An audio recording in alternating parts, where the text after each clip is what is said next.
विदर्भ आणि मराठवाडा या काही भागामध्ये अवकाळी पाऊस आल्यामुळे शेतकऱ्यांचं अतोनात नुकसान झालेलं आहे. मला वाटतं गेल्या काही वर्षापासून निसर्गाच्या असलेल्या या अडचणीमुळे महाराष्ट्रातला शेतकरी हा कधी अतिवृष्टी कधी अवकाळी पाऊस अशा पद्धतीने अडचणीत आलेला दिसून आलेला आहे.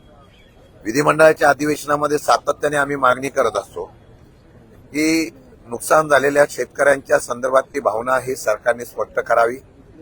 मागच्याच असलेल्या नुकसानीच्या संदर्भामध्ये अद्यापही पीक विमा असो किंवा अनेक अशा प्रकारच्या विषयासंदर्भामध्ये सरकार गांभीर्याने घेत नाही.